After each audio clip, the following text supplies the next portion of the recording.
दोस्तों, स्वागत है आपका हिंदी पाठशाला में। आज हम पढ़ेंगे मानसरोवर भाग 1 की कहानी गुल्ली डंडा, जिसके लेखक है प्रेमचंद। हमारे अंग्रेजी दोस्त माने या ना माने, मैं तो यही कहूँगा कि गुल्ली डंडा सब खेलों का राजा है। अब भी कभी लड़कों को गुल्ली डंडा खेलते देखता हूँ तो जी लोट पोट हो जाता है कि इनके साथ जाकर खेलने लगूँ। न लान की ज़रूरत, न कोट की, न नेट की, न थापी की। मज़े से किसी पेड़ से एक टहनी काट ली, गुल्ली बना ली और 2 आदमी भी आ जाए तो खेल शुरू हो गया। बेलायती खेलों में सबसे बड़ा ऐब है कि उसके सामान महंगे होते हैं। जब तक कम से कम 1 सैकड़ा न खर्च कीजिए, खिलाड़ियों में शुमार ही नहीं हो पाता। यहाँ गुल्ली डंडा है कि बना हर फिटकरी के चोखा रंग देता है। पर हम अंग्रेजी चीज़ों के पीछे ऐसे दीवाने हो रहे हैं कि अपनी सभी चीज़ों से अरुचि हो गई है। स्कूलों में हर एक लड़के से 3-4 रुपये सालाना केवल खेलने की फीस ली जाती है। किसी को यह नहीं सोचता कि भारतीय खेल खिलाएं जो बिना दाम कौड़ी के खेले जाते हैं। अंग्रेजी खेल उनके लिए है जिनके पास धन है। गरीब लड़कों के सिर क्यों वह बेअस न मढ़ते हो। ठीक है, गुल्ली से आँख फूट जाने का भय रहता है, तो क्या क्रिकेट से सिर फूट जाने से, तिल्ली फट जाने, टांग टूट जाने का भय नहीं रहता? अगर हमारे माथे में गुल्ली का दाग आज तक बना हुआ है तो हमारे कई दोस्त ऐसे भी हैं जो थापी को बैसाखी से बदल बैठे। यह अपनी अपनी रुचि है। मुझे गुल्ली ही सब खेलों से अच्छी लगती है और बचपन की मीठी स्मृतियों में गुल्ली ही सबसे मीठी है।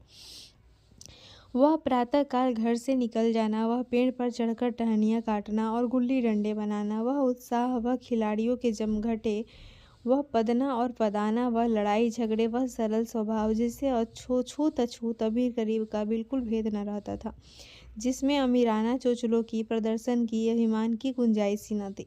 यह उसी वक्त भूलेगा जब जब घर वाले बिगड़ रहे हैं, पिताजी चौके पर बैठे वेग से रोटियों पर अपना क्रोध उतार रहे हैं, अम्मा की दौड़ केवल द्वार तक है, लेकिन उनकी विचारधारा में मेरा अंधकारमय भविष्य टूटी हुई नौका की तरह डगमगा रहा है और मैं हूँ कि पदाने में मस्त हूँ। न नहाने की सुधि है, न खाने की। गुल्ली है तो ज़रा सी, पर उसमें दुनिया भर की मिठाइयों की मिठास और तमाशों का आनंद भरा हुआ है। मेरे हमजोलियों में एक लड़का गया नाम का था, मुझसे 2-3 साल बड़ा होगा। दुबला, बंदरों किसी लंबी लंबी पतली पतली उंगलियां, बंदरों किसी चपलता और वही झल्लाहट। गुल्ली कैसी ही हो, पर इस तरह लपकता था जैसी छिपकली कीड़ों पर लपकती है। मालूम नहीं उसके माँ बाप थे या नहीं, कहाँ रहता था, क्या खाता था, पर था हमारे गुल्ली क्लब का चैंपियन। जिसकी तरफ वह आ जाए उसकी जीत निश्चित थी। हम सब उसे दूर से आते देख उसका दौड़कर स्वागत करते थे और अपना गोइयाँ बना लेते थे। एक दिन मैं और गया 2 ही खेल रहे थे। वह पदा रहा था, मैं पद रहा था। मगर कुछ विचित्र बात है कि पदाने में हम दिन भर मस्त रह सकते हैं, पदना 1 मिनट का भी अखड़ता है। मैंने गला छुड़ाने के लिए सब चालें चली जो ऐसे अवसर पर शास्त्र विहित न होने पर भी क्षम्य है, लेकिन गया अपना दांव लिए बगैर मेरा पिंड न छोड़ता था। मैं घर की ओर भागा, अनुनय विनय का कोई असर न हुआ था। गया ने मुझे दौड़कर पकड़ लिया और डंडा तानकर बोला, मेरा दांव देकर जाओ। पदाया तो बड़े बहादुर बन के, पदने के बेर क्यों भागे जाते हो? तुम दिन भर पदाओ तो मैं दिन भर पदता रहूं? हाँ, तुम्हें दिन भर पदना पड़ेगा। न खाने जाऊं, न पीने जाऊं? हाँ, मेरा दांव दिए बिना कहीं नहीं जा सकते। मैं तुम्हारा गुलाम हूँ? हाँ, मेरे गुलाम हो। मैं घर जाता हूँ, देखूँ मेरा क्या कर लेते हो। घर कैसे जाओगे? कोई दिल लगी है? दांव दिया है, दांव लेंगे। अच्छा, कल मैंने अमरूद खिलाया था, वह लौटा दो। वह तो पेट में चला गया, निकालो पेट से। तुमने क्यों खाया मेरा अमरूद? अमरूद तुमने दिया तब मैंने खाया, मैं तुमसे मांगने न गया था। जब तक मेरा अमरूद न दोगे मैं दांव न दूंगा। मैं समझता था न्याय मेरी है, आखिर मैंने किसी स्वार्थ से ही उसे अमरूद खिलाया होगा। कौन निस्वार्थ किसी के साथ सलूक करता है? भिक्षा तक तो स्वार्थ के लिए देते हैं। जब गया ने अमरूद खाया तो फिर उसे मुझे से दांव लेने का क्या अधिकार है? रिश्वत देकर तो लोग खून पचा जाते हैं, यह मेरा अमरूद यूं ही हजम कर जाएगा? अमरूद पैसे के 5 वाले थे, जो गया के बाप को भी नसीब न होंगे। यह सरासर अन्याय था। गया ने मुझे अपनी ओर खींचते हुए कहा, मेरा दांव देकर जाओ। अमरूद समरूद मैं नहीं जानता, मुझे न्याय का बल था, वह अन्याय पर डटा हुआ था। मैं हाथ छुड़ाकर भागना चाहता था, वह मुझे जाने न देता। मैंने उसे गाली दी, उसने उससे कड़ी गाली दी, और गाली ही नहीं, एक चांटा जमा दिया। मैंने उसे दांत काट लिया, उसने मेरी पीठ पर डंडा जमा दिया। मैं रोने लगा। गया मेरे इस अस्त्र का मुकाबला न कर सका। मैंने तुरंत आंसू पोंछ डाले, डंडे की चोट भूल गया और हंसता हुआ घर जा पहुंचा।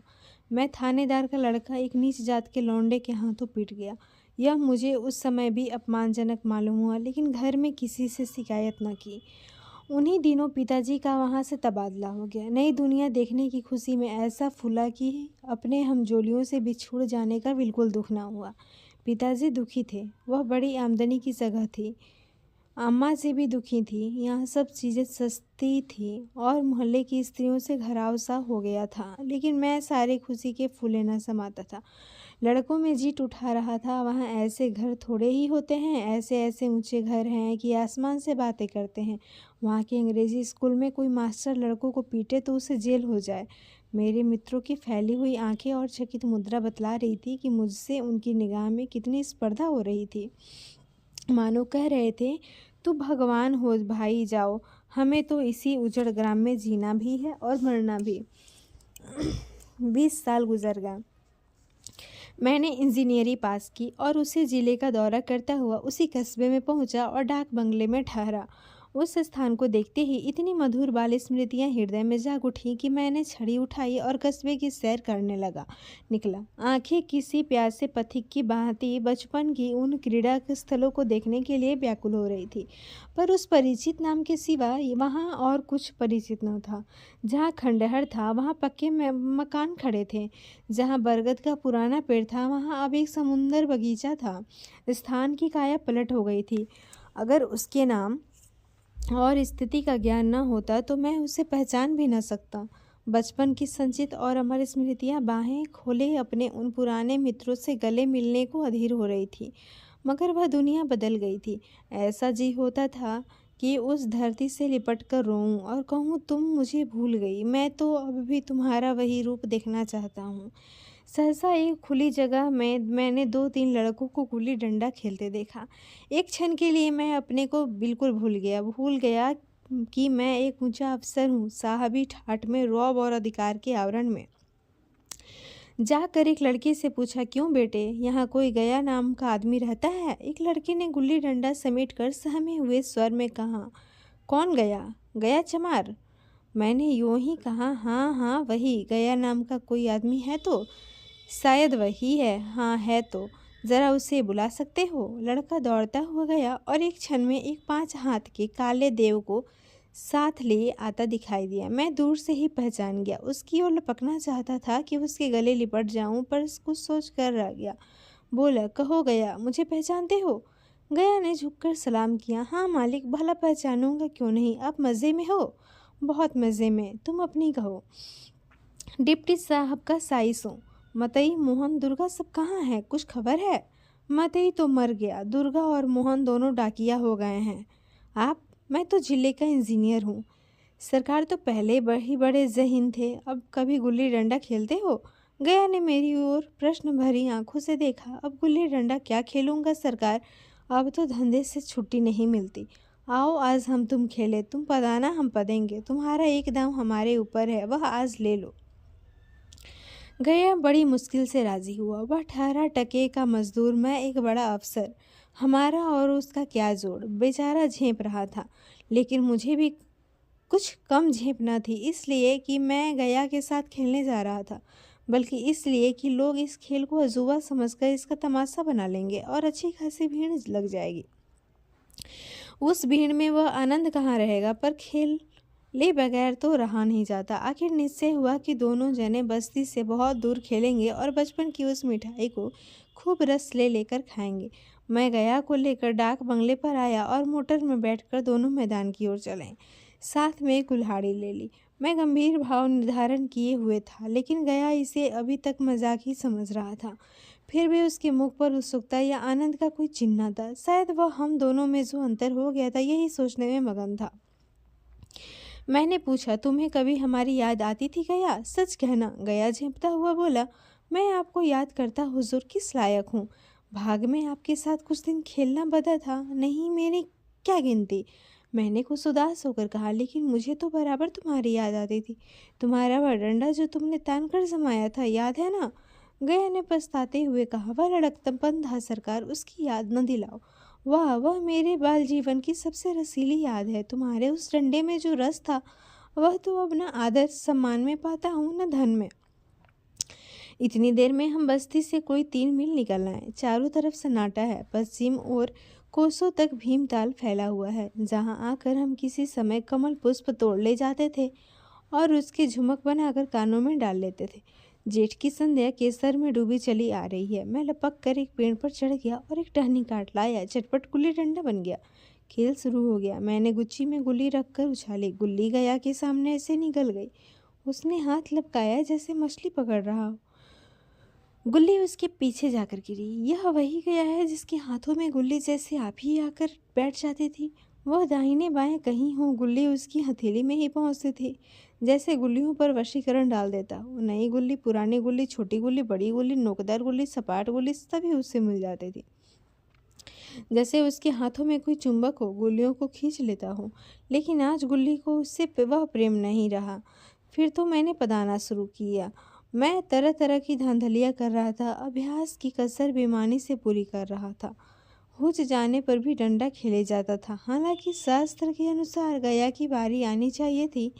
गुल्ली पर ओछी चोटी पड़ती और वह जरा दूर पर गिर पड़ती तो मैं झटपट कर उसे खुद उठा लेता और दोबारा टाना लगाता। गया यह सारी बेकायदगियां देख रहा था, पर कुछ न बोलता था, जैसे उसे वह सब कायदे कानून भूल गए। उसका निशाना कितना अचूक था। गुल्ली उसके हाथ से निकलकर टन से डंडे से आकर लगती थी। उसके हाथ से छूटकर उसका काम था डंडे से टकरा जाना। लेकिन आज वह गुल्ली डंडे में लगती ही नहीं। कभी दाहिने जाती है, कभी बाएं, कभी आगे, कभी पीछे। आधे घंटे पताने के बाद एक गुल्ली डंडे में आ लगी। मैंने धांधली की, गुल्ली डंडे में नहीं लगी। बिल्कुल पास से गई, लेकिन लगी नहीं। गया ने किसी प्रकार का असंतोष प्रकट नहीं किया। ना लगी होगी। डंडे में लगती तो क्या मैं बेईमानी करता? नहीं भैया, तुम भला बेईमानी करोगे? बचपन में मजाल था कि मैं ऐसा घपला करके जीता बचता। यही गया गर्दन पर चढ़ बैठता। लेकिन आज मैं उसे कितनी आसानी से धोखा दिए चला जाता था। गधा है, सारी बातें भूल गया। सहसा गुल्ली फिर डंडे से लगी और इतनी जोर से लगी जैसे बंदूक छूटी हो। इस प्रमाण के सामने अब किसी तरह की धांधली करने का सहारा मुझे इस वक्त भी ना हो सका। लेकिन क्यों ना एक बार सबको झूठ बताने की चेष्टा करूं। मेरा हर्ष की क्या है।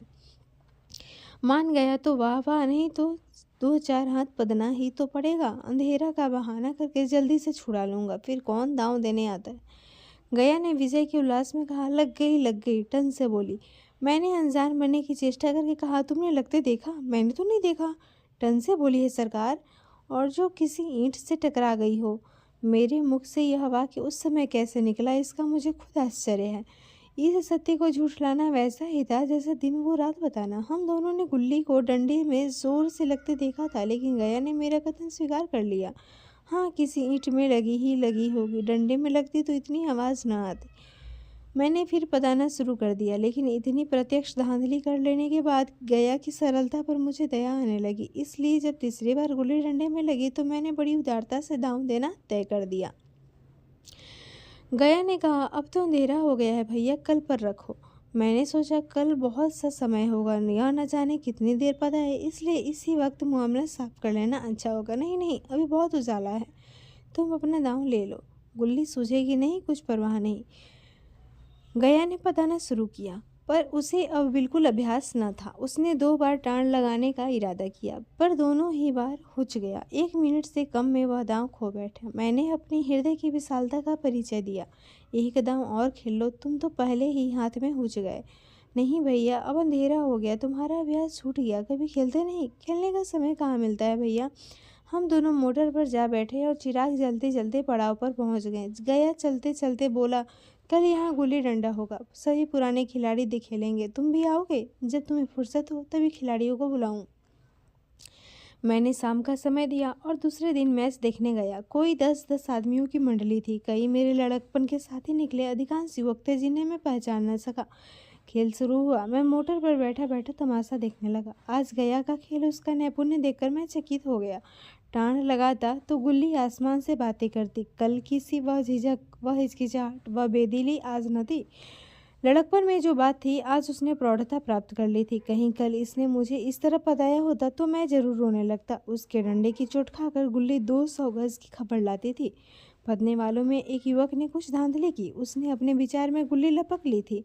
गया का कहना था गुल्ली जमीन में लगकर उछली थी। इस पर दोनों में ताल ठोकने की नौबत आई। युवक दब गया। गया का तमतमाया हुआ चेहरा देखकर डर गया। अगर वह दब ना जाता तो जरूर मारपीट हो जाती। मैं खेल में न था, पर दूसरों के इस खेल में मुझे वही लड़कपन का आनंद आ रहा था जब हम सब कुछ भूलकर खेल में मस्त हो जाते थे। अब मुझे मालूम हुआ कि कल गया ने मेरे साथ खेला नहीं, केवल खेलने का बहाना किया।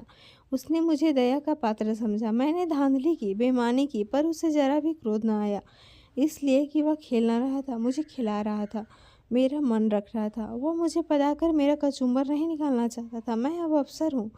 यह अवसर मेरे और उसके बीच में दीवार बन गई है। मैं अब उसका लिहाज पा सकता हूँ, अदब पा सकता हूँ, साहचर्य नहीं पा सकता।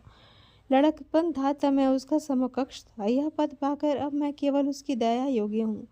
वह मुझे अपना जोड़ नहीं समझता। वह बड़ा हो गया है, मैं छोटा हो गया हूँ। अगर आपको ये कहानी पसंद है तो चैनल को लाइक, शेयर और सब्सक्राइब जरूर करें। धन्यवाद।